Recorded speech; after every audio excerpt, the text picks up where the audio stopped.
ഇതിനെ ഒന്ന് വെളുപ്പിച്ചെടുക്കലാണ് എൻ്റെ ഇന്നത്തെ ടാസ്ക്. പഴം വെച്ചപ്പോൾ അതിനൊരു കറുപ്പ് കളർ ഇങ്ങനെ ഒലിച്ചൊലിച്ച് വന്നതാണ്. അത് പൊക്കുമ്പോൾ തന്നെ അതിൻ്റെ ഹാർഡ്നെസ് അറിയാൻ പറ്റും, നന്നായി കട്ടിയിൽ നിൽക്കുന്നുണ്ട്. അതിനായിട്ട് ഞാൻ ആദ്യം എടുത്തത് സോഡാപ്പൊടിയാണ്. സോഡാപ്പൊടി എടുത്തിട്ട് ആദ്യം എല്ലാത്തിലും നന്നായി ഇട്ട് വെച്ചു. ഞാൻ ഒരു 5 മിനിറ്റ് കഴിഞ്ഞ ശേഷം നാരങ്ങൻ്റെ പകുതി എടുത്തിട്ട് അതിൽ നന്നായി ഉരച്ചു. വേറെ ഒന്നും വേണ്ട, നമ്മൾ ചകിരിയോ ഒന്നും എടുത്തിട്ടില്ല. ഈ സോഡാപ്പൊടി ഇട്ടു, അത് നന്നായി സ്പ്രെഡ് ചെയ്തു. അതിന് ശേഷം നാരങ്ങയിട്ട് ഉരച്ചപ്പോൾ തന്നെ ആ കട്ടിയിൽ പിടിച്ചിട്ടുണ്ടായിരുന്ന ആ കറയെല്ലാം ഇളകി വരുന്നുണ്ടായിരുന്നു. എന്നിട്ട് എല്ലാത്തിലും ഈ സോഡാപ്പൊടി ഇട്ട് വെച്ച് എല്ലാത്തിലും അതുപോലെ ചെയ്തു. കുറച്ച് നേരം അതവിടെ ഇരിക്കട്ടെ. എന്നിട്ട് അതിൻ്റെ സ്റ്റാൻഡ് എല്ലാം എടുത്ത് നമ്മൾ സിങ്കിൽ വെച്ചിട്ട് സിങ്കിൻ്റെ നമ്മൾ വെള്ളം പോകുന്നത് നമ്മൾ ക്ലോസ് ചെയ്ത് വെച്ച് അതിൽ വെള്ളം ഒഴിച്ച് നാരങ്ങ നീര് ഒഴിച്ച് സോഡാപ്പൊടിയും കുറച്ചിട്ടു. അതിൻ്റെ ഒപ്പം തന്നെ നമ്മൾ ലിക്വിഡ് സോപ്പിൻ്റെ ലിക്വിഡ് ഒഴിച്ചിട്ട് നന്നായി പതപ്പിച്ച് അത് അവിടെ കറയിളകാൻ വേണ്ടി അവിടെ ഇരിക്കട്ടെ എന്ന് പറഞ്ഞ് വെച്ചു. അപ്പോഴേക്കും ഇവിടെ കുറച്ച് സമയം ആയിക്കഴിഞ്ഞു.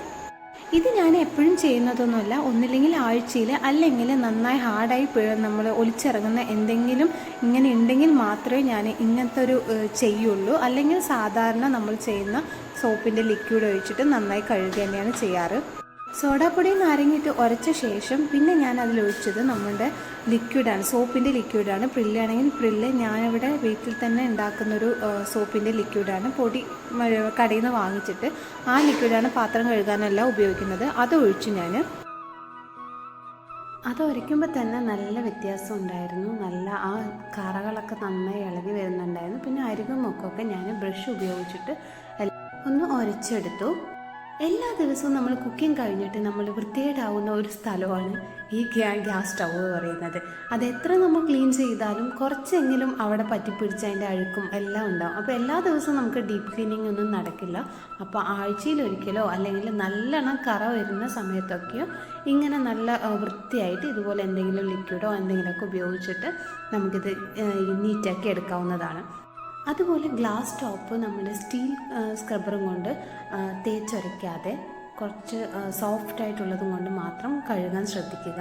പിന്നെ നമുക്ക് ഏറ്റവും ബെസ്റ്റ് ഒരു മൈക്രോ ഫൈബർ ക്ലോത്ത് കൊണ്ട് നന്നായി തുടച്ചെടുക്കുക. അതാണ് ഏറ്റവും സാധാരണ തുണിനേക്കാൾ ഏറ്റവും ബെസ്റ്റ്. ഈ മൈക്രോ ഫൈബർ കൊണ്ട് ക്ലീൻ ചെയ്യുന്നതാണ് കേട്ടോ.